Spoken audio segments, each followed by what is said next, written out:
পড়াশোনার পাশাপাশি সে কাজও করতে পারতেছে এবং আসলে বাংলাদেশের মতো পড়াশোনাটা ওখানে অত বেশি টাফ না।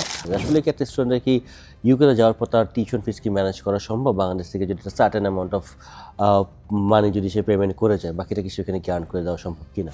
তো ওখানে যাওয়ার পর ফাইন্যান্সিয়াল ম্যানেজমেন্ট সে কীভাবে করা উচিত, কীভাবে করলে পরে আসলে একটা স্টুডেন্ট তার tuition fees plus accommodation plus other যেই লিভিং কস্ট যেটা রয়েছে সেগুলি সে আসলে মোটামুটি সে কমপ্লিট করতে পারে আর কি। একটা স্টুডেন্ট যখন ইউকেতে যায় আসলে তার কী কী মেন্টাল স্কিলগুলি বলেন বা মেন্টালি আসলে সে কতটুকু স্ট্রং হয়ে যাওয়া উচিত, কী কী চ্যালেঞ্জেস তার ফেস করতে হতে পারে, সামনে কী ধরনের আনএক্সপেক্টেড সিনারিও আসতে পারে, সো যেটা থেকে সে যদি এখন থেকেই সে যদি নিজেকে ওইভাবে একটু রেডি করে যায় সেক্ষেত্রে আসলে তার জন্য এই চ্যালেঞ্জেসগুলি ওভারকাম করতে সুবিধা হবে। সো আসলে সবাই টার্গেট এখানে পিআর পাওয়াটা।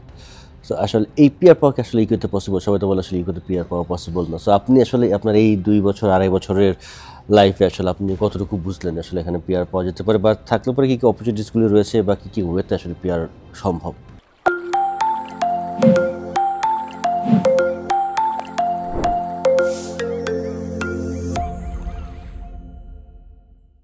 হ্যালো রিমার্স, আসসালামু আলাইকুম, রামাদান মুবারক। সো আসলে আজকে ভিডিও অন্য টাইপস একটু ভিডিও হচ্ছে আর কি। সো রেগুলারের মতো আসলে স্টুডিওতে ভিডিও করছি না আজকেরটা। আবার দেখতেই পাচ্ছেন আসলে আমি আউটসাইড অফ দ্য স্টুডিওতে ভিডিও করছি। আমি এবং আমার ফ্যামিলি মিলে আসলে আমরা একটু ওমরা করতে এসেছি। সো ওমরা করতে আসার সময় আসলে আমার কাজিন প্লাস আমাদের ট্রিপলরি স্টুডেন্ট শোভন ভাইয়ের সাথে আসলে আমাদের মক্কাতে দেখা হয়। শোভন ভাই এবং শোভন ভাই লন্ডন থেকে মক্কাতে এসেছে এবং আমরা ঢাকা থেকে মক্কাতে এসেছি। সো একটা পবিত্র ভূমি, সো এবং রামাদান মাস। সো আসলে চাচ্ছিলাম যে একটা স্মৃতি হিসেবে একটা ভিডিও নিয়ে যাই এবং পাশাপাশি যাতে আসলে আমাদের স্টুডেন্ট যারা রয়েছে তাদের জন্য যাতে কিছুটা হলেও একটু ভ্যালু অ্যাড করে এই পডকাস্ট বলেন বা এই ইনফরমেশনটা বলেন। সো এই জন্য আসলে অলমোস্ট সেহরির টাইম হয়ে গিয়েছে। সো আমরা আসলে সেহরি করতেই, তো আজকে ভিডিওটা আমাদেরকে সাপোর্ট করেছে হলিডে ইন মক্কা। এটা আজিজিয়াতে অবস্থিত, মক্কা শহরের মধ্যে। সো এবং সবচেয়ে ভালো ব্যাপার যে এটা আমাদের এই হলিডে ইন হোটেলটায় যেটা মক্কাতে অবস্থিত, সেখানে আসলে অনেক বাংলাদেশি স্টাফ রয়েছেন যারা আসলে এত সুন্দর করে সার্ভিসগুলি দিচ্ছেন। সো এর মধ্যে আমি সবচেয়ে বেশি বলতে চাই আবুল খায়ের ভাইয়ের কথা। ভাইয়া কিন্তু আসলে এত সুন্দর সার্ভিস দিচ্ছে। ভাইয়া হলিডে ইনে রয়েছে কর্মরত লাস্ট অনেকগুলি বছর ধরে এবং ভাইয়া রেস্টুরেন্ট ম্যানেজার হিসেবে রয়েছে। So thank you so much ভাইয়াকে, যে ভাইয়া আমাদেরকে এতটুকু সাপোর্ট করেছে আর কি। ভাইয়া, you are most welcome. Thank you very much আমাদের হোটেলকে ভিজিট করার জন্য। আমি চাই আপনার চ্যানেলটা যারা যারা দেখে আপনার সাথে যারা সম্পৃক্ত আছে ওনারা সর্বদাই আমাদের মক্কাতে আসবে এবং আমাদের হোটেলে স্টে করবে। We are really glad to serve every হাজিস। ইনশাল্লাহ আমি আশা করি আপনারা সবাই আসবেন আর আমরা আপনাদেরকে খেজমত করার মতো যেন আল্লাহ সুবহানাহু ওয়া তাআলা আমাদেরকে তৌফিক দান করে। অ্যান্ড আমরা এখানে যারা আছি, হলিডে হোটেলটা তেমন বেশি দূরে না। হলিডে ইজ আজিজিয়া অবস্থিত। আজিজিয়া মানে হেরাম শরীফ থেকে মাত্র 5 মিনিট লাগে যদি আপনারা ট্যাক্সিতে আসা যাওয়া করেন, আর ওয়াকিং ডিস্টেন্সও 20 থেকে 25 মিনিট। তো আমি আশা করব আমরা বাংলা ভাষাভাষী যারা আছি বা আপনার চ্যানেলের মধ্যে যারা দেখে আমাদের ভিডিওটা, সবাই যেন আসে। Is it 5 star hotel, so it's IHG brand, so hope everybody knows that. So I will request all of you come in Azizia and stay in Holiday Inn to give us priority to serve you. Thank you very much. So আসলে thank you so much ভাইয়া। আমি holiday ইনের আসলে একটা special সার্ভিসের কথা আমি বলতে চাই। তাদের সবগুলি সার্ভিসে খুবই ভালো। আসলে হেরাম শরীফ থেকে আজিজিয়া মোটামুটি ড্রাইভিং ডিস্টেন্স 20 থেকে 25 মিনিট। সো অনেক সময় Only 10 minutes.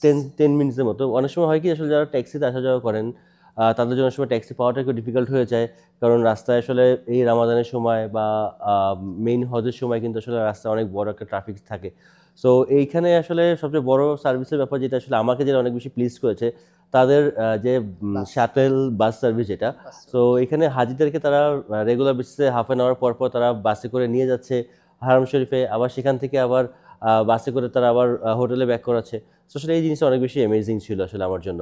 So thank you so much Holiday ইনকে, স্পেশালি খায়ের ভাই সহ বাংলাদেশি যত ভাইয়ারা এখানে কর্মরত রয়েছেন এত সুন্দর করে সার্ভিসগুলি মেনটেন করছেন। So thank you so much Holiday Inn. ইনশাল্লাহ আমি যখন আবার মক্কাতে আসবো অবশ্যই আমার ফার্স্ট চয়েসের দিকে থাকবে হলিডে ইন। আর হলো গিয়ে যে সবচেয়ে বড় ব্যাপার, যেহেতু সাব্বির রহমান শোভন, সো সে ইউনিভার্সিটি অফ হার্টফোর্ডশায়ার থেকে সে তার মাস্টার্স কমপ্লিট করেছে। সো ইউকের লাইফস্টাইল কেমন, লাস্ট অলমোস্ট প্রায় 2 বছর প্লাস সে ইউকেতে রয়েছে। সো ফ্যামিলি থেকে অনেক বাইরে অনেকদিন ধরে, সো অনেকদিন পর ফ্যামিলি মেম্বারকে পেয়েও তার আসলে ভালো লাগছে, এবং আমারও যেহেতু কাজিন, সো আমারও ভালো লাগছে তাকে কাছে পেয়ে, এবং যাতে কিছু ইনফরমেশন শেয়ার করে আর কি। তো আসলে আর বেশি কথা না বাড়িয়ে আসলে আমি মেইন ভিডিওতে চলে যাই। তো সাব্বির ভাই, রমাদান মোবারক, কেমন আছেন? আছি আলহামদুলিল্লাহ, তোমার কি অবস্থা? এই তো ভাই আলহামদুলিল্লাহ চলতেছে। তো রমাদান কেমন যাচ্ছে? যাচ্ছে আলহামদুলিল্লাহ, সবসময় মানে বেস্ট মান্থ, তো ভালো যাবে, এটাই স্বাভাবিক। আচ্ছা, আর এই মক্কাতে ওমরা করার পর কেমন লাগতেছে? অবশ্যই শান্তি লাগতেছে, শান্তির দেশে আসছি, সো শান্তি লাগবে। সো ইউরোপ আমেরিকা থেকে আমার মনে হয় যে এখানে আসলে শান্তি আছে। এক্স্যাক্টলি। সো আসলে আলহামদুলিল্লাহ আমরা আমাদের ওমরাটা কমপ্লিট করেছি। দোয়া করবেন যাতে আমাদের ওমরাটা কবুল হয়। সো শোন ভাই, ইউকে লাইফটা কেমন ছিল, কেমন যাচ্ছে, এবং নেক্সট প্ল্যানটা কি? কোন ইউনিভার্সিটি অফ হার্টফোর্ডশায়ারে গিয়েছেন? University of Hertfordshire is a good rank university, but right now আসলে কিছু জটিলতা চলছে আর কি। সো আসলে সেই ব্যাপারে না গিয়ে আসলে মেনলি যদি ইউনিভার্সিটি অফ হার্টফোর্ডশায়ারের পড়াশোনা কেমন, বা ইউকে পড়াশোনাটা আসলে কীরকম ছিল, ইউকে লাইফস্টাইল কীরকম, স্টুডেন্ট লাইফ কীরকম, কী কী অপরচুনিটিস রয়েছে, কী কী চ্যালেঞ্জেসগুলি রয়েছে। So day by day rules regulation change হচ্ছে। আপনারা গিয়েছিলেন 2022-এর দিকে, হ্যাঁ, এখন 2025 চলছে, 25শে সেপ্টেম্বর ইনটেকে অ্যাপ্লাই করছে স্টুডেন্টরা। তো আসলে সব কিছু মিলে ইউকে লাইফ, সেটেলমেন্ট, পড়াশোনা, কাজ, স্টুডেন্ট লাইফ সব কিছু মিলে আসলে যদি একটু ব্রিফ করতেন, যে ইনফরমেশনগুলো আসলে স্টুডেন্টরা শুনতে চায়, যে ইনফরমেশনগুলো আসলে নেই। যেরকম প্লাবনের একটা ভিডিও ছিল, সে তার সেটেলমেন্ট, তার ওয়াইফের টিউশন ফিস থেকে শুরু করে সব কিছু নিয়ে, তার জব অপরচুনিটিস, দেন কোথায় কোথায় কাজ করলে কী ধরনের সুবিধা হতে পারে, কী অসুবিধা হয়, নিয়ে একটা যেহেতু পডকাস্ট করেছি আমরা প্রিভিয়াসলি। সো যেহেতু আপনাকে পেয়ে গেলাম এখানে এসে, আসলে এখানে কোনো প্ল্যান ভিডিও এরকম কোনো ছিল না যে আমরা একটা প্ল্যান করে ভিডিও করবো। সো পুরোটাই আসলে একেবারে আমরা আনএক্সপেক্টেড, এবং পুরোটাই বলা যায় যে ক্যান্ডিড ভিডিও। সো সেই জন্যই আসলে কোনো প্ল্যান ছাড়াই ভিডিওটা করা হচ্ছে। সো আনপ্ল্যান, সো স্ক্রিপ্ট কিচ্ছু নেই আজকে ভিডিওতে। তো শোন ভাই, বলেন না একটু কেমন যাচ্ছে বা কী করলেন একটু। যাচ্ছে আলহামদুলিল্লাহ, যাচ্ছে সুন্দর যাচ্ছে, আল্লাহ যেভাবে রাখতেছেন আলহামদুলিল্লাহ। বাট যেটা হচ্ছে যে আমি 22-তে এখানে আসলাম আর কি, সেপ্টেম্বর ইনটেকে হার্টফোর্ডশায়ার ইউনিভার্সিটিতে। ইউনিভার্সিটি আসলে পরিবেশ এবং এনভায়রনমেন্ট দুইটাই সুন্দর। আর দ্বিতীয়ত হচ্ছে কি ইউকে মানে পড়াশোনা স্টাডি অনেক অনেক ডেভেলপ, যেটা হচ্ছে গিয়ে আমরা যারা বাংলাদেশে অনার্স মাস্টার্স করি তার থেকে ডেফিনেটলি ডেভেলপ। আর এটা ওয়ার্ল্ডের বেস্ট জায়গা যেখানে আপনি ইংলিশ ল্যাঙ্গুয়েজে আপনি আপনার স্টাডি কমপ্লিট করতে পারবেন। সো এখানে অনেকগুলো বিষয় হচ্ছে যে স্টুডেন্ট লাইফ থেকে আপনি যখন অ্যাব্রোডে এসে করতেছেন, সেখানে হচ্ছে গিয়ে দেখতে পাচ্ছেন আপনার ল্যাঙ্গুয়েজের একটা কী বলে এটাকে, ইমপ্রুভমেন্ট হচ্ছে, প্লাস হচ্ছে গিয়ে আপনি একটা নতুন কালচার শিখতেছেন। আর এখানে আমার মনে হয় যে ইউকে হচ্ছে গিয়ে এমন একটা কালচার, সেখানে অনেক মিক্সড কালচার বেশি। সো আপনি অনেক ধরনের, অনেক কান্ট্রির, মানে যেটা বলতেছি তোমাকে, যে অনেক কান্ট্রির আসলে তুমি মানুষের সাথে মিশতে পারবা। তো সেই ক্ষেত্রে ডিফারেন্ট কালচারগুলো শিখতে পারবে একটা স্টুডেন্ট। আর দ্বিতীয়ত হচ্ছে স্টুডেন্ট লাইফে একটু স্ট্রাগল থাকবে ডেফিনেটলি। আপনি যখন একটা আপনার দেশ ছেড়ে অন্য একটা দেশে যাবেন, আপনার ফ্যামিলি ছেড়ে অন্য একটা ফ্যামিলি মানে দেশে যাবেন, তো সেই ক্ষেত্রে কিছুটা চ্যালেঞ্জেস আসবেই। কারণ এখানে সব জায়গাতে আপনার নিজের কাজগুলো আপনার নিজের করতে হবে, যেটা আপনি হয়তো ঘরে থাকলে করতেন না। মানে স্টুডেন্টের কথা বলতেছি, তো করতেন না অনেক কাজ, এখন এখানে এসে নিজের করতে হচ্ছে। প্লাস হচ্ছে কি নিজের ইনকাম করতে হচ্ছে। মানে এখানের জবগুলো একটু কিছুটা হার্ড। তো প্রথম দিকে আমরা যারা আসি, যারা স্টুডেন্ট আসবেন অনার্স বা ইন্টারমিডিয়েটের পরে, তারা কেউই, আমার ধারণা হচ্ছে, পানি ঢেলে খায় না বাসায়। মানে এটাকে খুব র ভাবে বলতেছি। তো এখানে আসার পর সবগুলো তার নিজের করতে হবে, মানে নিজের কাপড় ধোয়া বা আদার্স যেই অ্যাক্টিভিটিসগুলো, মানে স্টাডির বাইরে। তো যেটা আসলে কখনোই বাংলাদেশে করা লাগে না, বা নিজের দেশে করা লাগে না ফ্যামিলির সাথে যারা ছিলেন। তো একটু কিছুটা স্ট্রাগল প্রথম থেকে শুরুতে একটু প্রবলেম হবে, বাট আমার মনে হয় যে কিছুদিন করার পর এটা ইউজ টু হয়ে যাবে। সো এইটা নিয়ে এত অরিড হওয়ার কিছু নাই। আর স্টাডি আসলে এখানকার স্টাডি আসলে অনেকটা সহজ বাংলাদেশের থেকে, যেটা সত্যি কথা। এখানে অনেকটা সহজ, কিন্তু আসলে আমরা ওই সময়টা দিতে পারি না দেখে অনেক একটু হয়। কারণ আমরা অনেকেই দেখা যায় টিউশন ফিজের টেনশনে, সো আমরা জবের দিকে বেশি ফোকাস দিই, যে আমাকে ইনকাম করতে হবে, নাহলে আমার টিউশন ফিস, লিভিং কস্ট, এটা কীভাবে আমি আর্ন করবো। বাট আমি বলবো যে পড়াশোনাটার পাশাপাশি একটু চেষ্টা করলে খুব একটা বেশি সময় দেওয়া লাগে না। আপনি যদি হার্ডলি আপনি, কারণ যেদিন যেদিন আপনি ইউনিভার্সিটি থাকবে, যদি মাস্টার্স শেষে, যেমন আমি মাস্টার্সে এখানে এসেছিলাম, সো আমাদের হার্ডলি 2 দিন ফিজিক্যাল ক্লাস হতো, মানে ভার্সিটি যে ক্লাস করতে হতো, আর 2 দিন বা 1 দিন হচ্ছে অনলাইনে ক্লাস। তো যেদিন যেদিন আপনার ভার্সিটি ক্লাস থাকবে সেদিন আপনি চাবেন হচ্ছে কি ট্রাই করবেন হচ্ছে হোল ডে আপনি আসলে কোনো কাজ না রাখতে, 5 days আচ্ছা কাজ আচ্ছা করেন। আচ্ছা আচ্ছা সো ওই 2 days হচ্ছে আপনার ক্লাসের মাঝখানে, মানে হয়তো বা 2টা ক্লাস হবে, এটা ইউনিভার্সিটি ভ্যারি করে। তো এই ক্লাসের মাঝখানে মাঝখানে এখানে প্রচুর লাইব্রেরি আছে, মানে এখানকার ক্যাম্পাসগুলো বাংলাদেশের প্রাইভেট ইউনিভার্সিটির মতো না, হিউজ ক্যাম্পাস, সেটা আপনি যে কোনো ইউনিভার্সিটি যান না কেন। আমি হাটফোর্ডশায়ারে ছিলাম, হাটফোর্ডশায়ার ইউনিভার্সিটিতে ডিফারেন্ট ডিপার্টমেন্টের জন্য ডিফারেন্ট বিল্ডিং, এবং একটা বিল্ডিং বিশাল বিশাল, এবং তার মধ্যে লাইব্রেরির মধ্যে জিমনেশিয়াম, সুইমিং পুল, ডিফারেন্ট মানে হিউজ ফ্যাসিলিটিস। সো আমার মনে হয় যে এখানে আপনি আসলে এমনি পড়তে ইচ্ছা করবে। তো ওই যে আপনার ক্লাসের গ্যাপ থেকে যে সময়টা, সেই সময়টায় সে চাইলে স্টাডি করতে পারে। আর এখানে অ্যাসাইনমেন্ট বেস, এখানে আসলে এমন না যে, মানে আমার বেসিক্যালি অ্যাসাইনমেন্ট বেস হয়েছে, আমি চাই না যে অন্যদের এখনকার কি স্টাডি প্ল্যান করতেছে তারা, কারণ এখন একটু হার্ড করতেছে, কারণ অনেকেই গোস্ট রাইটার যেটা বলি আমরা, যারা হচ্ছে কি অন্যকে দিয়ে অ্যাসাইনমেন্ট করায়, তো সেটাও জন্য মানে এখনো মানে এটা একটু টাফ হয় আর কি, সেই ক্ষেত্রে অনেকেই করায়। তো সেই ক্ষেত্রে এখন একটু এক্সাম বেসড হতে পারে, আমি শিওর না, এটা ইউনিভার্সিটি ভ্যারি করে। তো তারপর আমার মনে হয় যে খুব একটা আহামরি টাফ কোশ্চেন করে না, যেগুলো পড়াবে তার থেকেই কোশ্চেন করবে। আর অ্যাসাইনমেন্ট বেস হলে আপনি রিসার্চ করবেন, আপনি গুগল করবেন, তারপর হচ্ছে কি আপনি এইখান থেকে আপনি ম্যাটেরিয়ালসগুলো পাবেন, এবং এখানে প্রচুর হেল্পফুল, মানে টিচারগুলো অনেক হেল্পফুল। আপনি চাইলে স্টুডেন্ট কাউন্সিলিংয়ে যাইতে পারবেন, ওইখানে আপনার জন্য অ্যাসাইনকৃত মানে থাকবে, টিচার থাকবে, টিএ যেটা বলি আমরা, টিচার অ্যাসিস্ট্যান্ট থাকবে, যে আপনাকে টোটাল গাইড করবে। তো সেই ক্ষেত্রে আপনি তার গাইড নিয়ে, আমার মনে হয় যে ওই 2 দিন যদি আপনি পার ডে, এবং বাসায় যদি পার ডে 1 আওয়ার যদি একটু আপনি সময় বের করতে পারেন, আমার মনে হয় যে একটা গুড রেজাল্ট আসবে। আর গুড রেজাল্ট আসলে নট অনলি আপনি এখানের জন্য কেরিয়ার, আপনার পুরো লাইফ কেরিয়ার আপনার জন্য মানে গোছানো হয়ে যাবে। তো সুমন ভাই কথা যেটা বুঝতে পারলাম যে আসলে একটা স্টুডেন্ট যদি চায় সে আসলে পড়াশোনার পাশাপাশি সে কাজও করতে পারতেছে, এবং আসলে বাংলাদেশের মতো পড়াশোনাটা এখানে অত বেশি টাফ না।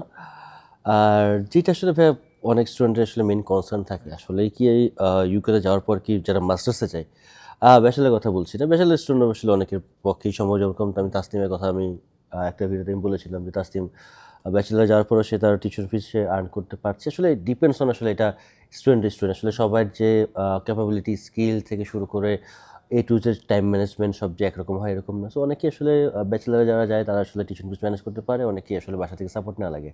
সো সেই ক্ষেত্রে আসলে আপনার মানে একেবারে অনেস্ট অপিনিয়ন যেটা আপনি শেয়ার করেন, আসলে কি একটা স্টুডেন্টের কি ইউকেতে যাওয়ার পর তার টিউশন ফিস কি ম্যানেজ করা সম্ভব বাংলাদেশ থেকে, যদি সার্টেন অ্যামাউন্ট অফ মানি যদি সে পেমেন্ট করে যায়, বাকিটা কি সেখানে কি আর্ন করে দেওয়া সম্ভব কিনা?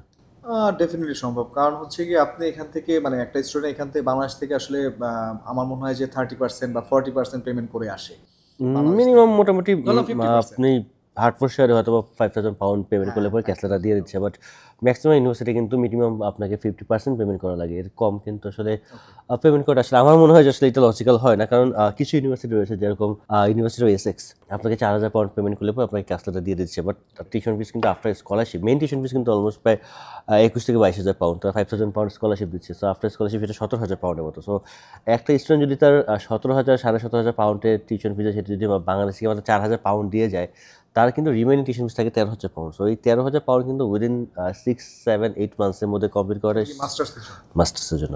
সো ইটস ডিফিকাল্ট না, এইটার জন্য ডিফিকাল্ট, এটা আসলে সে তো তার ডেফিনেটলি সে কোন কোর্সে যাচ্ছে, কোন ইউনিভার্সিটি যাচ্ছে, তার টিউশন ফিস সে আগে থেকেই জানে।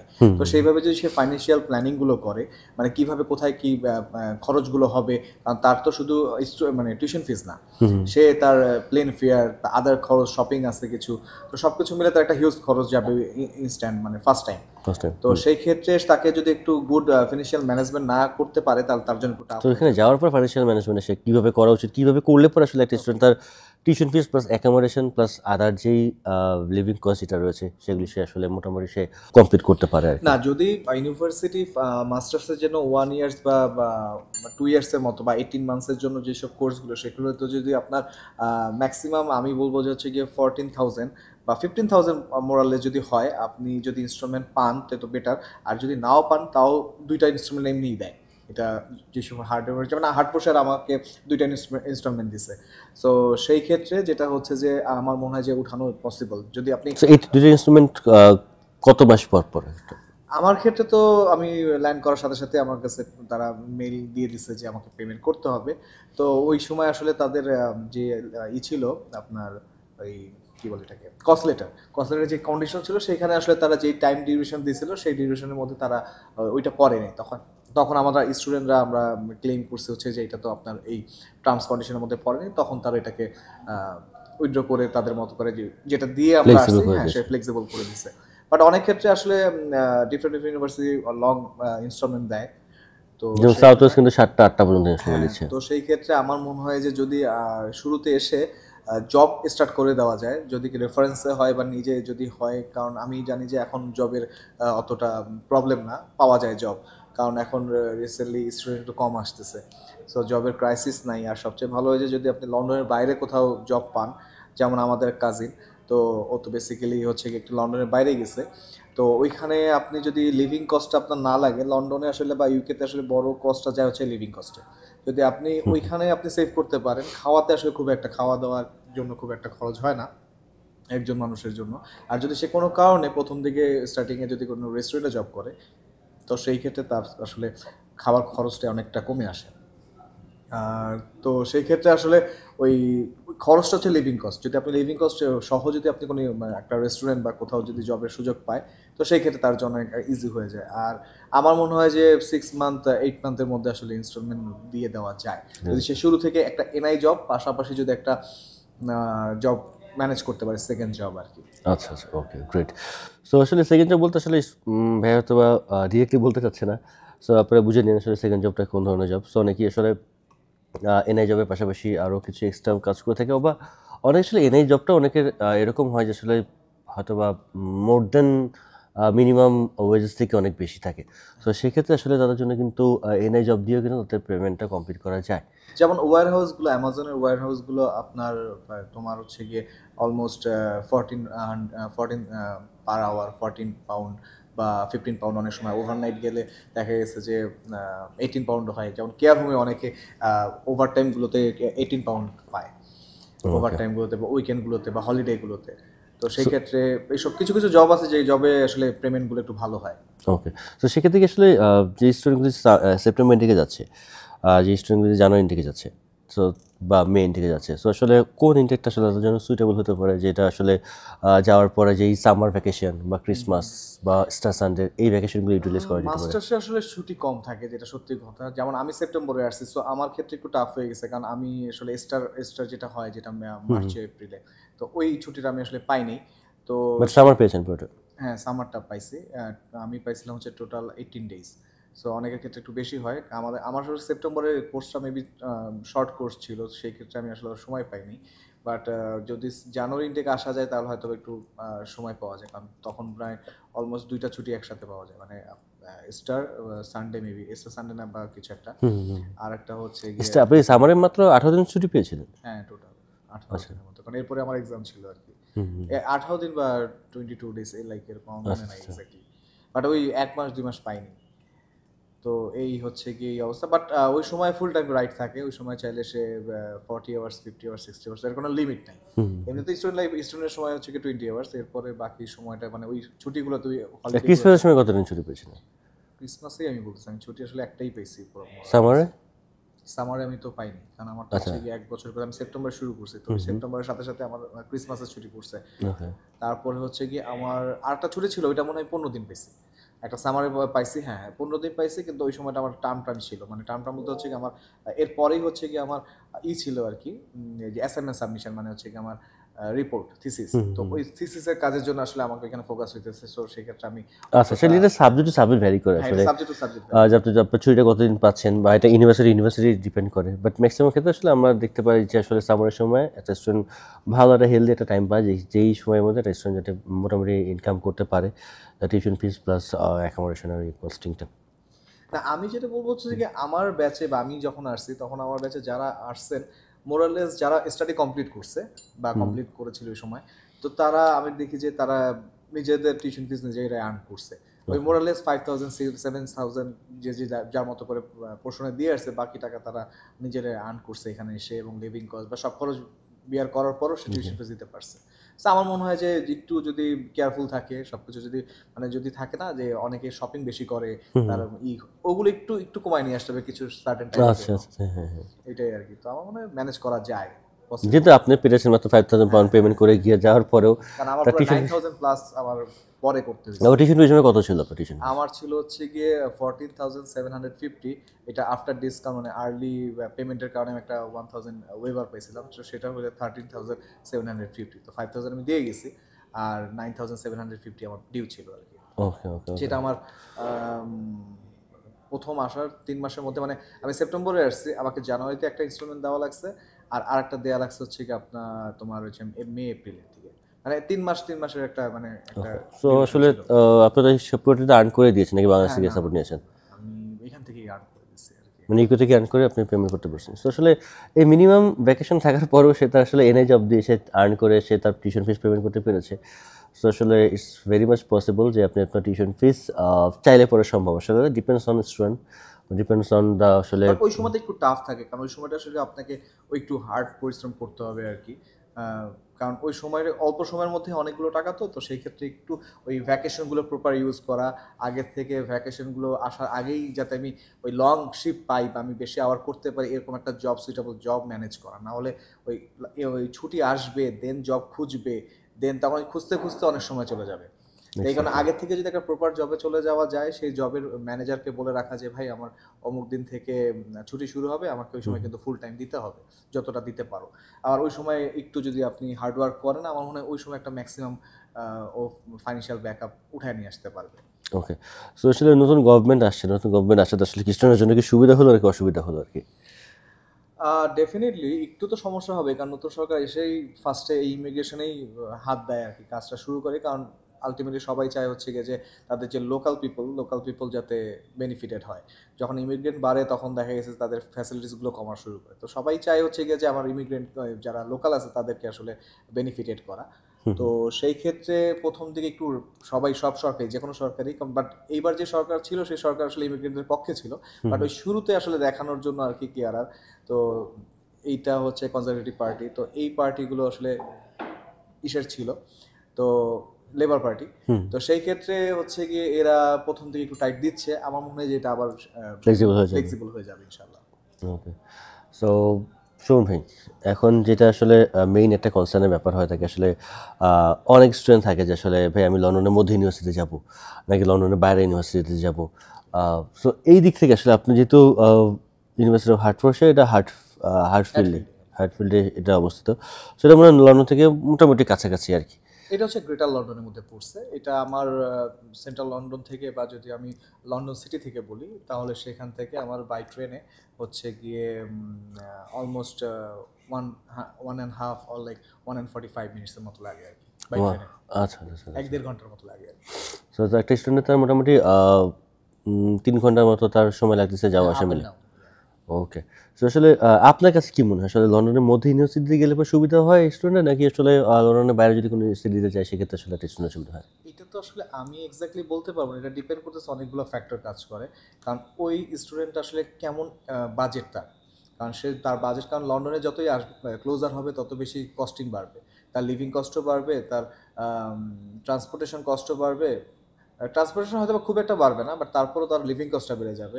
প্লাস হচ্ছে কি ওই ইউনিভার্সিটিগুলোর টিউশন ফিসও একটু বেশি থাকবে। আর যত আপনি একটু আউটার লন্ডনে যাবেন তত হয়তো বা লিভিং কস্টটা কমে আসবে। আর যদি মনে করেন যে পাশাপাশি ইউনিভার্সিটিগুলোতে এখন অনেক অ্যাকোমোডেশনের ব্যবস্থা রাখেন, তো সেখানেও অনেক চিপার অপশন থাকে হয়তো। তো সেই সব জায়গাতে যদি থাকতে পারে, প্লাস হচ্ছে কি সবচেয়ে আসলে আমরা ফোকাস করি হচ্ছে কি আমরা মানে ভার্সিটির কাছাকাছি থাকবো, কিন্তু সবচেয়ে বেটার হচ্ছে আপনি কাজে কাছাকাছি থাকবেন, যেখানে আপনি কাজ করবেন। কারণ আপনি বেশিরভাগ কাজেই যাবেন, খুব কম সময় উইকলি মানে ভার্সিটি যাবেন।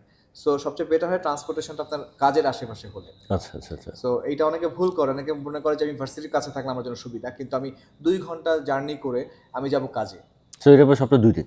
হ্যাঁ, সেটা আবার মানে ভার্সিটি 2 দিন যাওয়া লাগছে, বাট কাজে তো আমার উইকলি 5 ডেজ, বা কেউ দেখা গেছে যে ওই যেদিন ক্লাস করে সকালে ক্লাস থাকলে বিকালে যেও শেষ শিফট করে। তো তো সেই ক্ষেত্রে আমার মনে হয় যে তার বাসাটা কাছাকাছি হলে বেটার হয়। তো আসলে এটা কিন্তু খুব একটা গুরুত্বপূর্ণ কথা ছিল এটা। আসলে এই যে যারা আমাদের প্রিভিয়াস স্টুডেন্ট যারা রয়েছে তাদের সাথে আসলে যদি আমরা কোনো পডকাস্ট করি বা যদি তাদের সাথে কোনো ডিসকাশনে যাই, সেক্ষেত্রে আসলে কিছু ক্রিম ইনফরমেশন পাওয়া যায়। যে ইনফরমেশনগুলো আসলে আমার এই স্টুডিওতে বসে দেওয়াটা একটু ডিফিকাল্ট হয়ে যায়, কারণ আসলে যেহেতু আসলে আমি বাংলাদেশ থেকে পড়াশোনা করেছি, আসলে আমার অত বেশি নলেজ থাকে না আসলে। এবং আমি যতটুকু আপনাদেরকে ইনফরমেশন শেয়ার করি আসলে এই শোভন ভাইয়ের মতো যারা আমাদের স্টুডেন্ট যারা রয়েছে, যারা এখনও ইউকেতে পড়াশোনা করছে, তাদের কাছ থেকে আসলে আমি কথাবার্তা বলে বা তাদের কাছ থেকে তাদের এক্সপিরিয়েন্সগুলি আমি শুনে আসলে আমি আপনাদের সাথে ইনফরমেশনগুলি শেয়ার করি। সো শোভন ভাই এটা কিন্তু খুব চমৎকার একটা কথা বললো যে আসলে আপনার অ্যাকোমোডেশনটা কোথায় হওয়া উচিত। আপনার অ্যাকোমোডেশন যদি আসলে আপনার ইউনিভার্সিটির পাশে হয়, সেক্ষেত্রে আসলে হয় কি যে আসলে আপনার কিন্তু এইখানে যে যাতায়াতের যে একটা কস্টিং বা এই যে একটা হ্যাসেল, সেটা কিন্তু আসলে আপনাকে উইকলি 5 ডেজ যেহেতু আপনাকে কাজ করতেই হচ্ছে। তো আসলে আপনি যদি কাজের যেখানে আপনি সাপোজ আপনি লন্ডনের মধ্যে আপনার কাজ পেয়েছেন, সো আপনার বাসাটা নেওয়া উচিত যে আপনার কাজ থেকে হয়তো বা উইদিন 15 মিনিটস থেকে 20 মিনিটসের মধ্যে যদি আপনার বাসাটা হয়, সেক্ষেত্রে আসলে আপনার কাজে আসলে আপনি খুব স্মুথলি যেতে পারবেন, কারণ কাজে আপনি বেশি যাচ্ছেন, উইকলি 5 ডেজ যাচ্ছেন এবং ইউনিভার্সিটি যাচ্ছেন আপনি সপ্তাহে মাত্র 2 দিন। সো সেক্ষেত্রে যদি আপনি ইউনিভার্সিটি যাওয়ার সময় যদি সপ্তাহে 2 দিন যান, সেক্ষেত্রে কিন্তু আপনার কস্টিংটা অনেকটাই সেভ করতে পারতেছেন। আর যদি ইউনিভার্সিটির কাছাকাছি যদি থাকেন, তাহলে কি অসুবিধা হচ্ছে যে হ্যাঁ, আপনার ইউনিভার্সিটি আপনি টাইমলি যেতে পারতেছেন, বাট আপনার কাজের জন্য কিন্তু আপনাকে উইকলি 5 ডেজ আসা লাগতেছে। সো এখানে কিন্তু আপনার ট্রান্সপোর্টেশন প্লাস যে আওয়ারটা নষ্ট হচ্ছে, সেটা কিন্তু আসলে অযথা। হ্যাঁ, ডেফিনেটলি। আর মেইন কথা হচ্ছে যে ইউকেতে বা যে কোনো অ্যাব্রোডে এটা হচ্ছে গিয়ে টাইম ইজ ভ্যালু, মানে টাইম ইজ মানি। সো টাইমটাকে আপনি কনভার্ট করতে পারেন মানির সাথে। তো আপনি যত ক্লোজার থাকবেন কাজে, তত আপনি বেনিফিটেড হবেন। আর দ্বিতীয়ত হচ্ছে ভার্সিটি সপ্তাহে উইকলি 2 দিন বা 3 দিন হতে পারে, সেই ক্ষেত্রে এখানে অনেকগুলো ফ্যাসিলিটি আছে স্টুডেন্টদের জন্য। স্টুডেন্ট ফটো স্টার কার্ড আছে, যেটা আপনি করে নিতে পারেন, তাহলে আপনার ট্রান্সপোর্টেশন কস্ট অনেক 1/3 চলে আসবে। তো সেটা করে নিতে পারেন। আরও অনেক ফ্যাসিলিটিস আছে, আপনি উইকলি করে নিতে পারেন কার্ড, তো সেই ক্ষেত্রে অনেক চিপার হবে। আর ওইখানে হচ্ছে গিয়ে আপনি বাস ওভারঅল লন্ডনে হচ্ছে গিয়ে ওই সেম টাকা, মানে যদি আপনি মান্থলি বা প্যাকেজে যান, তো সেই ক্ষেত্রে আপনি যে কোনো ট্রান্সপোর্টেশন আপনি ভিজিট করতে পারবেন, আপনি যেই জোনগুলো করে নেবেন। তো ম্যাক্সিমাম আসলে আপনার হয়তো বা জোন 1-এ যেতে হবে না, জোন হচ্ছে সেন্ট্রাল লন্ডনের দিকে। তো সেন্ট্রাল লন্ডনে আসলে একটু চার্জ বেশি, তো সেই ক্ষেত্রে আপনার মনে হয় যে না, খুব একটা যদি একটু আপনি ইউকের যে আন্ডারগ্রাউন্ডের ম্যাপ আছে ওইটা যদি একটু স্টাডি করে, এই হয়তো বা কিছু সময় একটু আধা ঘন্টা বা 10 মিনিট 15 মিনিট একটু মানে যদি ঘুরে যায় লাগবে, তো সে ঘুরে গেলেও তার সুবিধা হচ্ছে কি তার কিছু সেভ হবে। মানে এইভাবে ছোট ছোট বিষয়গুলো একটু যদি আপনি ফোকাস থাকেন, আমার মনে হয় যে সেভ করতে পারবেন। অন্তত যদি 1 পাউন্ড বা 2 পাউন্ডও যদি সেভ হয়, সে কস্টা থেকে বা কোনো জায়গাতে একটা কফি তো খেতে পারবে। তো এইভাবে আর কি ক্যালকুলেশনগুলো করলে বেটার। সো এই যে তিল করতে আসলে তাল হয়ে যায়। তো আসলে আপনার এই ছোট ছোট হ্যাঁ, সো এই ছোট ছোট আপনার সেভিংসগুলি বা ছোট ছোট আপনার এই কস্ট মিনিমাইজিং কণা এরকম একটা ছিল আর সো এই ছোট ছোট করে যখন আপনার সেভিংসটা হচ্ছে, এটা হয়তো বা আপনার ইয়ার ইন্ডে বা মান্থ ইন্ডে কিন্তু একটা হ্যান্ডসাম অ্যামাউন্ট এসে দাঁড়ায়, যেটা দিয়ে কিন্তু আপনি ওই টাকাটা দিয়ে আপনি অন্য কিছু করতে পারেন আর কি। সো আসলে আপনার স্টুডেন্ট লাইফটা কীরকম এনজয় করলেন? আসলে আমি এনজয় করতে পারি নিজের, মানে ট্রুলি স্পিকিং, বিকজ আমার টিউশন ফিস একটা বড় অংশ বাকি ছিল। তো আমি আসলে তখন ওই সময়টা আমি ফোকাস ছিলাম হচ্ছে আমার কী বলে ইনকামের দিকে, কারণ আমাকে ইনকাম দিতে হবে, কারণ বারবার মেইল দিচ্ছে ভার্সিটি থেকে। তো সেই ক্ষেত্রে আমি আসলে ইনকামের দিকেই ফোকাস ছিলাম। বাট আলহামদুলিল্লাহ যে আমি ওই সময়টায় টিউশন ফিসটা, মানে কারণ ওইটা একটা বড় হেডেক। আপনি না খেয়ে থাকতে পারবেন, কিন্তু ভার্সিটি থেকে যখন মেইল আসবে তখন একটা সবসময় একটা টেনশন কাজ করবে। তো তো সেই ক্ষেত্রে আমি তখন মানে অতটা এনজয় করিনি। তারপর আমি টুকটাক করছি, করি নাই যে এটা না, করছি, কিন্তু ওই করাটার মধ্যে হচ্ছে কি স্টাডি করা হয়েছে, কারণ আমার ভার্সিটিতে আমার সপ্তাহে 2 দিন ছিল। তো আমি যত তাড়াতাড়ি পারছি হচ্ছে ওই সময়টা আমি যতটা ম্যাক্সিমাম আমার যেই রিসোর্সগুলো, আমার স্টাডি করার সুযোগগুলো, কারণ আমি মানে কাজ করলে ওই টায়ার্ড থাকতাম কাজ থেকে, সবসময় রেগুলার স্টাডি করা হতো না। আমি most of the time varsity টাইমটাকে আমি ফুল ডে অফ রাখতাম। ওই দিন আমি অন্য কাজই করতাম না। তো ওই দিন আমি হয়তো বা সকালবেলা ভার্সিটির ক্লাস শুরু করতাম একদম মানে 7-8টা পর্যন্ত বা 9টা পর্যন্ত রাত আমি স্টাডি মানে ফ্রেন্ড বলতে ক্লাসমেটদের সাথে ডিসকাশন করে করতাম। Group study. সো আপনার কনভোকেশন প্রোগ্রাম কেমন ছিল? ভালো ছিল, বাট আমার যে টাইমিংটা ছিল, এক হচ্ছে কি ঠান্ডা, আমারটা পড়ছে হচ্ছে কি জানুয়ারির দিকে, লাস্ট জানুয়ারি 2023-তে। তো ওই সময় ঠান্ডা ছিল, আর এবং আমার টাইমিং ছিল স্লট থাকে, তো ব্যাচ করে করায়, মানে সে প্লেস সেম একই দিনে হয়, মানে সাবজেক্ট ওয়াইজ যারা যায় সাবজেক্ট, কিন্তু সমস্যা হচ্ছে আমারটা পড়ছে সন্ধ্যার দিকে। তো সন্ধ্যা হওয়ার কারণে এক বৃষ্টি, দ্বিতীয় হচ্ছে রাত হয়ে গেছে, ওইখানে ছবি তোলার সুযোগ পাইনি। আমরা গেছি জাস্ট কনভোকেশন সেরিমনি অ্যাটেন্ড করছি, ওই যেটা হয় ওইগুলো ফর্মালিটিস ওগুলো করে দেন চলে আসছে। সো এই জন্য আমি তোমাকে কোনো ছবি দিতে পারি না, কারণ ছবি ছিল না, যেটা সত্যি কথা, ছবি ছিল না। যেগুলো ছিল, যেগুলো তুলছি, সেগুলো সে দেওয়ার মতো না। আচ্ছা, আচ্ছা, আচ্ছা। তো আসলে আমাদের ফেসবুক পেজ থেকে আসলে আমাদের স্টুডেন্ট যারা কনভোকেশন করে আমরা অনেকটাই আমরা শেয়ার করি, অনেকটাই শেয়ার করা হয় না। তো আসলে সোহম ভাই আমরা শেয়ার করতে পারিনি। সোহম শেয়ার ভাই করলে বেটার, অন্যরা মোটিভেটেড হয়। ট্রু। সো আমাদের ফেসবুক পেজে মনে হয় সুমন ভাই একটা ছবি দেওয়া ছিল মনে হয় যখন আপনি ফেসটা পেয়েছিলেন। আসলে হ্যাঁ আসলে ওই সময় আমি এরকম পডকাস্ট বা এরকম তখন এখন এত যেরকম প্রিপেয়ার্ডও ছিলাম না। হ্যাঁ, তো আসলে ওইভাবে আমার কিছু করা হতো না। তো এই জন্য আসলে এইভাবে গুছানো ছিল না। আমরা তো ট্রিপলে আপনাদের দোয়াতে আসলে সবার সাপোর্টে আসলে আমরা একটু একটু করে আসলে আমরা বড় হচ্ছি। So thank you so much আমাদেরকে কেস এত টু কেস সুন্দর করে লার্নিং হচ্ছে। হ্যাঁ, আমাদেরকে সাপোর্ট করার জন্য। তো শুনুন ভাই আসলে একটা স্টুডেন্ট যখন ইউকেতে যায় আসলে তার কি কি মেন্টাল স্কিলগুলি বলেন বা মেন্টালি আসলে সে কতটুকু স্ট্রং হয়ে যাওয়া উচিত, কি কি চ্যালেঞ্জেস তার ফেস করতে হতে পারে, সামনে কি ধরনের আনএক্সপেক্টেড সিনারিও আসতে পারে, মানে আসলে পজিটিভ কথা না হয়তো বা আসলে আমরা সবসময় বা আমি সহ আসলে ট্রিপল সহ সব এজেন্সিগুলি যারা রয়েছে আসলে আমরা সবসময় ফোকাস করি কি যে আসলে হ্যাঁ ইউকেতে গেলে পরে এই সুবিধা রয়েছে, এত ভালো হয়ে যাবে লাইফ বা এই লাইফের মধ্যে এত চেঞ্জ চলে আসবে, আপনি অনেক টাকা ইনকাম করতে পারবেন, আপনি যাওয়ার পরে আপনি পিআর পেয়ে যাবেন, এই হাবিজাবি আসলে অনেক এজেন্সি আছে যারা আসলে রাইট নাও যে যেহেতু স্পাউস নিয়ে যাওয়া যাচ্ছে না ইউকেতে মাস্টার্সে, সো এমব্রেসটাকে প্রমোট করতেছে যে এইভাবে যে আসলে এমব্রেস অ্যাপ্লাই করেন ফ্যামিলি সহ ইউকেতে যান। সো আসলে এই ধরনের প্রমোশনের দিকে আসলে আমি ট্রিপলে কোনো সময় ছিলাম না যে আসলে আপনাকে মিথ্যা কথা বলে, বাট আমি চাই যে আসলে আপনার সত্যিটা জেনে যান আসলে। সো একটা স্টুডেন্টের কী কী বিপদ হয় আসলে ইউকেতে যাওয়ার পরে বা কী কী প্রবলেম সে ফেস করতে পারে, সো যেটা থেকে সে যদি এখন থেকেই সে যদি নিজেকে ওইভাবে একটু রেডি করে যায় সেক্ষেত্রে আসলে তার জন্য এই চ্যালেঞ্জেসগুলি ওভারকাম করতে সুবিধা হবে। এক হচ্ছে যে একটা হচ্ছে যে প্রবলেম আসবে, ডেফিনেটলি এটা আপনি দেশে থাকেন আর যেখানেই থাকেন না কেন লাইফে প্রবলেম আসবে। তো প্রবলেমের সময় আমি ফার্স্টে বলবো হচ্ছে গিয়ে কুল থাকা, সেটা যে কোনো সিচুয়েশনে। কারণ এখানে যেটা হয় প্যানিক করে, প্যানিক করার পর আসলে আলটিমেটলি সুবিধা কিছু হয় না, অসুস্থ হয়ে যায়। তো এখানে আসলে আপনি যখন অ্যাব্রোড আসবেন তখন আপনি একা থাকবেন, সো আপনার সব কিছু আপনার নিজের করতে হবে। তো সেই ক্ষেত্রে আপনি প্যানিক করে অসুস্থ হওয়ার চেয়ে আপনি কুল থেকে ওটাকে সলিউশন খোঁজার চেষ্টা করেন। আর আমার মনে হয় যে সলিউশন চেষ্টা করলে আর যদি আল্লাহ সহায় করে ইনশাল্লাহ ওভারকাম হয়ে যায়, টুডে টুমোরো ওভারকাম কিন্তু হয়। মানে এমন না যে কেউই প্রবলেমে পড়েনি, প্রত্যেকেরই প্রবলেম পড়ছে। আর এই দেশে আসার পর সবারই ফাইন্যান্সিয়াল প্রবলেমটা মেইন প্রবলেম। আর এই দেশে সবার ফাইন্যান্সিয়াল প্রবলেমটাই সেম, মানে কমন। আর কোনো প্রবলেম খুব একটা হয় না, ঠিক আছে সবারই। মানি ইজ দ্য বিগেস্ট হ্যাঁ, problem. Money is the biggest problem, but ওইটার সলিউশনও হয়ে যায়। একটু একটু টেনশন হয় বা হয়, বাট ওই সময়টা একটু মানে কুল ডাউন থাকতে হবে। এটা হচ্ছে বড় বিষয়। আর দ্বিতীয় হচ্ছে এখানকার প্রবলেমটা হচ্ছে গিয়ে দুইটা বিষয় বেশি প্রবলেম, একটা হচ্ছে ফাইন্যান্সিয়াল প্রবলেম আর হচ্ছে যে অ্যাকোমোডেশন প্রবলেম, থাকার ল্যাঙ্গুয়েজ প্রবলেম। প্রবলেমটা কিরকম হয়? তাই যে ইউকেতে আসবে সে তো ল্যাঙ্গুয়েজ কভার করেই না আসবে। আসলে অনেক সময় হয় না যে আসলে ব্রিটিশ অ্যাকসেন্ট বুঝতে অনেক অনেক সময় অনেক লন্ডনে ওরকম প্রবলেম হবে না, কারণ লন্ডনের অ্যাকসেন্ট অনেক সোবার, মানে যেটা আমরা আসলে বাংলাদেশের মোটামুটি যেভাবে বলি মোরালেস এইভাবেই, মানে মোটামুটি যারা বেসিক ইংলিশ পারে তারা ক্যাচ করতে পারবে, আর কিছুদিন মানে বলতে বলতে এটা চলে আসবে। আর যারা একটু লিভারপুল বা যারা আউট অফ লন্ডন থাকবেন বা স্কটল্যান্ড থাকবেন তাদের জন্য একটু টাফ হয়ে যায় আর কি তাদের অ্যাকসেন্ট বোঝা, এটা মানে ব্রিটিশরাই বোঝে না। তো সেই ক্ষেত্রে আমরা তো মানে নন ব্রিটিশ, তো আমরা ডিফারেন্ট, আমাদের মাদার টাংও সেম না, ইংলিশ না। তো সেই ক্ষেত্রে আমার মনে হয় যে একটু সমস্যা হবে, বাট তারপরেও যে লিভারপুলে কেউ পড়তে যাচ্ছে না বা স্কটল্যান্ডে যাচ্ছে না এরকম না, যাচ্ছে ওই শুনতে শুনতে শেখা হয়ে যায়, বোঝা হয়ে যায়। তো এই আর কি। ওকে। সো চ্যালেঞ্জেসগুলি আসলে আর কি কি হতে পারে? ফাইন্যান্সিয়াল চ্যালেঞ্জ একটা বড় চ্যালেঞ্জ, দেন অ্যাকোমোডেশন। চ্যালেঞ্জেসগুলো আসলে ওরকম কোনো চ্যালেঞ্জ নেই, যেটা সত্যি কথা। আমি আমি নিজেও ফেস করছি যে প্রবলেমগুলো, সেই প্রবলেম হচ্ছে একটা ফাইন্যান্সিয়াল প্রবলেম, অ্যাকোমোডেশন প্রবলেম, আর হচ্ছে গিয়ে আর কি প্রবলেম, আর আসলে আমি ওইভাবে কোনো প্রবলেম দেখি না। প্রবলেম হতে পারে কিছু রুমমেটের সাথে প্রবলেম হইতে পারে, যেটা আসলে আপনাকে ম্যানেজ করতে হবে। কারণ ম্যানেজমেন্ট এই ম্যানেজমেন্ট তো আসলে কেউ কাউকে শেখাতে পারবে না বা বলতে এক্স্যাক্টলি, পারবে না। এক্স্যাক্টলি, এখন এক্স্যাক্টলি। আপনি যেরকম আপনার সাথে সেরকম মানুষই মিশবে।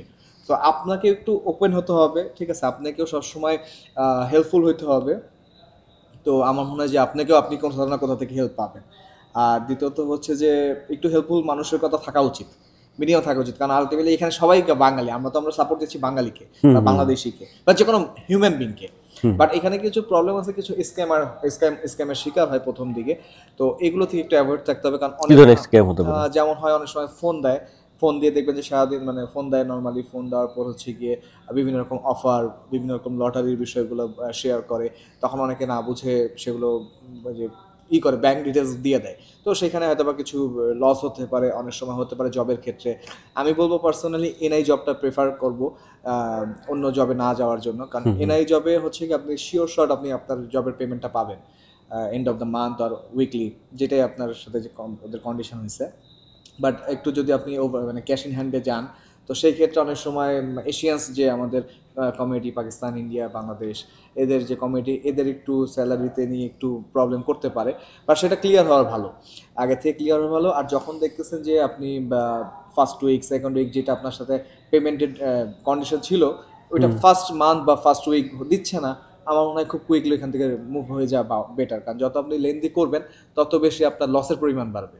ওকে, সো ওইটা একটু বি কেয়ারফুল। আর এনআইটা করবেন, এনআইতেও এরকম প্রবলেম হয়, তারপরেও চেষ্টা করবো হচ্ছে কি সবাই যে ব্র্যান্ডের শপগুলোতে বা ব্র্যান্ডের কোনো ইসে যেতে, যেমন কিছু চেইন শপগুলো আছে বা চেইন রেস্টুরেন্টগুলো আছে বা চেইন ফ্রাঞ্চাইজগুলো আছে, সেগুলোতে গেলে খুব একটা হয় না। বাট লোকালগুলো যাদের একটা দুইটা মানে স্টোর আছে বা যে প্রতিষ্ঠান আছে, সেগুলোতে না যাওয়াই বেটার। আচ্ছা, সো আসলে ভিডিও অনেক বেশি বড় হয়ে যাচ্ছে। সো আসলে ইনফরমেটিভ ভিডিও আসলে একটু বড় হবে, আসলে একটু কষ্ট করে দেখতে হবে। সো যদি লাস্টে বিশ্বের শেষ করে নিয়ে আসি, সো আসলে সবাই টার্গেট এখানে পিআর পাওয়াটা। সো আসলে এই পিআর পাওয়া আসলে ইকুইতে পসিবল? সবাই তো বলে আসলে ইকুইতে পিআর পাওয়া পসিবল না। সো আপনি আসলে আপনার এই 2 বছর 2.5 বছরের লাইফে আসলে আপনি কতটুকু বুঝলেন আসলে এখানে পিআর পাওয়া যেতে পারে, বা থাকলে পরে কী কী অপরচুনিটিসগুলি রয়েছে, বা কী কী ওয়েতে আসলে পিআর সম্ভব? পিয়ারটা একটু টাফ ইংল্যান্ডে, এটা সত্যি কথা, কিন্তু পিআর তো আসলে সব জায়গাতেই হ্যাঁ, tough। সব জায়গাতেই টাফ। তারপরেও দেখা গেছে যদি ইউরোপে যায়, সেখানে হয়তো বা একটু সহজ হতে পারে, তাও অনেক ইউরোপ এখন সেই অফারগুলো ল্যাঙ্গুয়েজ ব্যারিয়ার তো আছে হ্যাঁ, সেখানে। ল্যাঙ্গুয়েজ এটা একটা বড় ব্যারিয়ার, কারণ আপনি জব পেতে হলে আপনাকে ল্যাঙ্গুয়েজটা ইউরোপগুলোতে লাগবে। আর এইখানে যেটা, এটা আপনারা সবাই জানেন, ইউকেতে আসলে সেটেলমেন্টের প্রসেসগুলো কেমন, 2-3টা অপশন আছে, যে যেই অপশনের জন্য অ্যাপ্লিকেবল বা যার জন্য সুইটেবল সে ওইটা চুজ করতে পারে। এটা আসলে আমি ডিটেলস আমার বলার দরকার নাই, যেটা 3-4টা রুলস আছে। 10 ইয়ার্স রুলস, যেটা স্টুডেন্টদের জন্য, আমি 10 ইয়ার্স রুলসেই থাকতে চাই।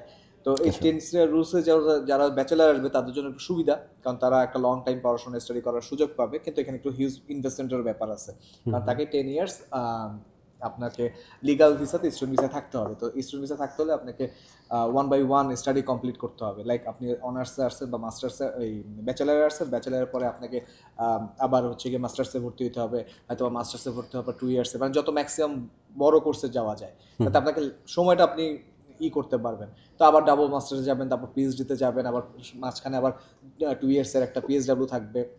সো অনেকেই বলে পিএসডাব্লিউ কাউন্ট হয় না, কিন্তু এরকম কোনো রুলস কোথাও মানে মেনশন করা নাই যে পিএসডাব্লিউ কাউন্ট হয় না। কারণ এখানে রুলস যেটা উল্লেখ করা আছে, যেটা ডিক্লেয়ার করা আছে, যেটা হচ্ছে কি আপনি এনিহাউ 10 ইয়ার্স, মানে কি বলে এটাকে, 10 ইয়ার্স হচ্ছে কি আপনাকে ভিসা, মানে এই লিগাল ভিসা থাকতে হবে। সেই 10 ইয়ার্সের মধ্যে যে 2 ইয়ার্স আপনার, কারণ পিএসডাব্লিউ একটা লিগাল ভিসা, সো 2 ইয়ার্স আপনি 10 ইয়ার্স মিলাতে পারলেই হচ্ছে কি আপনি ওই স্টুডেন্ট ভিসার জন্য 10 ইয়ার্সের পরে আপনি আইএলএর জন্য, ইনডিফিনিট লিভিং পারমিটের জন্য আপনি মানে অ্যাপ্লিকেবল হবেন।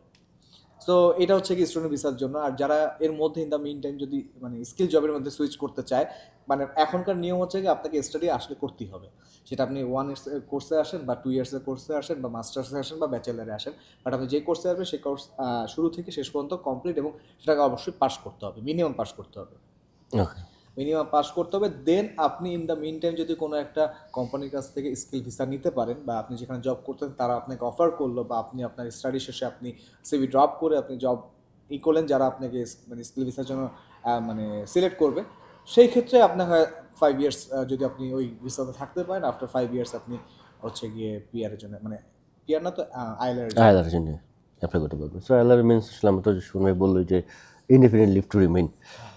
সো আশা করি পডকাস্টটা বা ইনফরমেশন যে ভিডিও যেটা করলাম, বা সৌম্য আসলে তার এক্সপিরিয়েন্স যেগুলো আসলে শেয়ার করলো, আই হোপ আসলে কিছুটা হলেও আপনার সাথে আপনাদের ডিসিশন মেক করতে হেল্প করবে।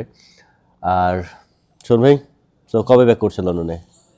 সৌদি থেকে। হ্যাঁ, সৌদি থেকে ইনশাল্লাহ সব কিছু হিসাব ঠিক থাকে, তাহলে আমার তো টিকিট রিটার্ন ফ্লাইট হচ্ছে গিয়ে 21 মার্চ। আচ্ছা। তো তোমরা কেমন লাগলো? অবশ্যই ভালো লাগছে তো। ডেফিনেটলি এটা অনেকের ড্রিম। সো অনেকের ড্রিম। আর দ্বিতীয়ত হচ্ছে যে আল্লাহ মানে কি বলে, না চাইলে আসলে এইখানে আসা যায় না, কাবা দেখা যায় না। তো সেই ক্ষেত্রে সেটা তৌফিক আল্লাহ দিয়েছেন আমাকে, শুকরিয়া। ডেফিনেটলি। আর দ্বিতীয়ত হচ্ছে ফ্যামিলি মেম্বারও আমি মানে একসাথে দুইটা খুশি মানে মানে পাচ্ছি আর কি, সেটা একটা বড় বিষয়। তো আসলে আমিও শোভন ভাই যখন বললো যে শোভন ভাই ওমরা করতে আসবে, তো আমিও চিন্তা করলাম যেহেতু আমার মা মারা গিয়েছে আসলে জানুয়ারির 8 তারিখে। সো আম্মুকে নিয়ে আসার কথা ছিল, বাট যেহেতু আম্মু একটু অসুস্থ হয়ে যাওয়ার কারণে আসলে আম্মুকে নিয়ে আর গত বছর আমি আসতে পারিনি। সো এই বছর আম্মু জানুয়ারিতে চলে যাওয়ার পরে আসলে চিন্তা করলাম যে আব্বু যতদিন পর্যন্ত স্ট্রং রয়েছে এর মধ্যে আব্বুকে নিয়ে একটু ঘুরে আসি। সো আলহামদুলিল্লাহ আল্লাহ কবুল করেছে। সো এই সময় শোভন ভাই আসলে বলার পর শোভন ভাই যখন বললো যে শোভন ভাইও এই রোজার মধ্যে আসবে, তো আসলে যেহেতু রামাদান একটা বরকতময় মাস, সো চিন্তা করলাম তাহলে এখনই শোভন ভাইয়ের সাথে টাইম ফিক্স করে চলে আসি। সো আসার পরেই আলহামদুলিল্লাহ আমরা করলাম। সো আসলে এর মাঝখানে যেহেতু সারাদিন রোজা রাখার পর এখন সেহরির টাইম হয়ে গিয়েছে, সো ভাবলাম যে এই সময়টায় যেহেতু একটু ফ্রি রয়েছি, সো আসলে একটা ভিডিও করে ফেলি যেটা আসলে আমাদের স্টুডেন্টের জন্য হেল্প করবে, পাশাপাশি শোভনের সাথে আমাদের একটা আর্কাইভে একটা ভিডিও থেকে যাক যেটা পরবর্তীতে আমরা দেখতে পারবো আর কি। So thank you so much Shovon ভাই, wish you all the best এবং অ্যাডভান্স ঈদ মোবারক। আপনার নেক্সট স্টেপগুলো আরও বেশি সুন্দর হোক ইনশাল্লাহ। আমার জন্য দোয়া করবেন, কারণ আমার সামনে কিছু চ্যালেঞ্জেস আছে, কারণ আমি পিএসডব্লিউ মানে একদম শেষের দিকে। সো আমি জানি না আমি মানে কোন ওয়েতে যাব, বাট ইনশাল্লাহ যা করবে আল্লাহ ডেফিনেটলি আমার ভালোর জন্যই করবে, সেটা সে বেস্ট প্ল্যানার। সো আমরা জাস্ট মানে সেরকমভাবে প্ল্যান করতে পারি, এছাড়া কিছুই না। ইনশাল্লাহ সহজ করে দেবে সব সহজ কিছু। করবো ইনশাল্লাহ। আমার জন্য দোয়া করবেন, বর্ষণের জন্য দোয়া করবেন, বর্ষণের মার জন্য দোয়া করবেন, বর্ষণের ফাদারও বয়স হয়ে গেছে, তার জন্য দোয়া করবেন, আমাদের ফ্যামিলির জন্য দোয়া করবেন। আর হচ্ছে যে তার কোম্পানি আপনাদের দোয়াতে বেশ আল্লাহর রহমতে টুকটুক টুকটুক করে বেশ অনেক দূর এগিয়ে যাচ্ছে। সো ইনশাল্লাহ ইন ফিউচারে আমার মনে হয় যে যেভাবে ও আগাচ্ছে ইনশাল্লাহ ও ভেরি সুন মানে কি বলে বাংলাদেশ একটা রিনাউন্ড এজেন্সি। আমি বলবো না 5 এর মধ্যে, টপ 10 এর মধ্যে আমি বলবো ইনশাল্লাহ হয়ে যাবে। আর ইনশাল্লাহ আপনাদের দোয়া থাকলে, সবার দোয়া থাকলে, আল্লাহ যদি চায় 1 নম্বর হয়ে যেতে পারে ইনশাল্লাহ। আসলে আমরা তো সে বলি যে আমরা বাংলাদেশের বেস্ট এজেন্সি, আমি কোনো সময় বলি না। সো বাট আমি চেষ্টা করি যে আসলে ইনশাল্লাহ বাট সাপোর্টটা বেস্ট দেওয়ার চেষ্টা করে। বেস্ট এজেন্সি এখন হয়তো বা আপনারা বলবেন, আমরা মানে ও নিজে থেকে বলা সেটা তো লাভ না, নেই, না, আসলে আপনারাই বলবেন আর কি যে ওর এজেন্সি কেমন। ইনশাল্লাহ আমি চেষ্টা করি আসলে সত্য কথা বলার জন্য সবসময়। আমার পক্ষে আসলে আমি তো সবাই একটা লিমিটেশন থাকে। সো ট্রিপলারে অনেক লিমিটেশন রয়েছে, অনেক অনেক অনেক লিমিটেশন রয়েছে। সো এই লিমিটেশনগুলি আসলে স্বীকার করে নেওয়াটাই আসলে আমার মনে হয় যে সবচেয়ে ভালো কাজ। আসলে ভুল স্বীকার করলে পরে দোষের কিছু নেই, বাট আমি চাই যে আসলে যতটুকু সম্ভব কিছু ইনফরমেশন শেয়ার করা, যে ইনফরমেশনগুলো আসলে একটা স্টুডেন্টের ডিসিশন মেক করার ক্ষেত্রে হেল্প করবে। So thank you so much. না, আমি একটু অ্যাড করতে যাচ্ছি, যেটা হচ্ছে যে মার্কেটিং স্ট্র্যাটেজি বা কোম্পানির বিভিন্ন অ্যাড দেখে বা ফেসবুক মার্কেটিং দেখে আমার মনে হয় যে না, যে এখন সবই অনলাইনে করা যায় বা অনলাইনে দেখা যায়, তো একটু একটু যদি আসার আগে যে দেশেই যান না কেন, একটু সব কিছু আসলে এজেন্সির উপর না ছেড়ে একটু যদি নিজে একটু স্টাডি করেন যে কি সত্য কি মিথ্যা, মানে এটা আমি আমার কোম্পানি বা ওর কোম্পানি এরকম না যে আমি আমারটা ভালো বলবই। ডেফিনেটলি আপনার একটা প্রোডাক্ট আপনি সবসময় ভালোই বলবেন, কিন্তু আমার কথা হচ্ছে যে আপনি যে ক্রেতা, আপনার একটা রেসপন্সিবিলিটি আছে যে প্রোডাক্টটা আসলে Exactly. জাস্টিফাই করার জন্য। তা আমার মনে হয় যে আপনি একটু গুগল করেন, আমার মনে হয় যে এখন সবই ট্রান্সপারেন্ট, কেউ আসলে মানে চাইলেই মানে ভালো নিজেরটা ভালো বললেই ভালো হবে এরকম না, এখন সবাই জাস্টিফাই করতে পারে। সো আমার মনে হয় একটু জাস্টিফাই করেন, আপনি নিজেই বুঝতে পারবেন যে আপনার আশেপাশের এজেন্সি কে কেমন। আমার মনে হয় যে ওইটা বেটার। আর আমার মনে হয় যে marketing is the best marketing হচ্ছে গিয়ে ওয়ার্ড অফ মাউথ। সো যে ভালো বলবে, যে আপনার ক্লোজার, যে আপনার ভালো চায়, সে আপনাকে ভালোটাই রেফার করবে। সো আমার মনে হয় যে ওই ফেসবুক মার্কেটিং, বুস্টিং মার্কেটিং এগুলোতে না, যে সবচেয়ে বেটার হয় যে ওয়ার্ড অফ মাউথ যেই মার্কেটিংটা, সেটাকে বিলিভ করা অনেকটা। এক্স্যাক্টলি কারণ এটা ওল্ড মার্কেটিং, বাট এটাই মানে ট্রাস্টেবল মার্কেটিং। তো thank you so much Shovon ভাই, এবং থ্যাংক ইউ সো মাচ আসলে এতক্ষণ এই পডকাস্টে দেখার জন্য, যেহেতু একটু বড় হয়ে গিয়েছে, অলমোস্ট প্রায় 40 মিনিটস প্লাস হয়ে গিয়েছে। সো এবং ভিডিও শেষে আমি আবার একটু থ্যাঙ্কস দিতে চাই যে আজকে কাইটিসি যে হলিডে ইনকে। সো আমরা আসলে হলিডে ইনেই উঠেছিলাম। সো আমি একটু মাঝখানে ছোট্ট একটু স্পন্সর অ্যাড তো দিয়ে দেওয়া হয়েছে, এরপরও লাস্টে আনপেড, এটা কেউ মানে অন্যভাবে নিতেন না। হ্যাঁ হ্যাঁ, না আসলে তো জাস্ট কৃতজ্ঞতা, গ্রেট মানে ইসের জন্য আর কি, যে সে আমাকে স্পেসটা দিচ্ছে। হ্যাঁ হ্যাঁ, আমরা তাদের স্পেসটা ইউজ করতেছি, এবং টু বি অনেস্ট আসলে তাদের সার্ভিসটা আসলে ভালো ছিল। আমরা অলমোস্ট প্রায় 8 দিনের মতো এখানে রয়েছি। সো আলহামদুলিল্লাহ তাদের সার্ভিসটা আসলে খুব ভালো, এবং আপনারা যারা উমরা করতে আসবেন মক্কার আশেপাশে যারা থাকতে যাচ্ছেন তারা হলিডে ইনটাকে আপনাদের চয়েস লিস্টে রাখতে পারেন।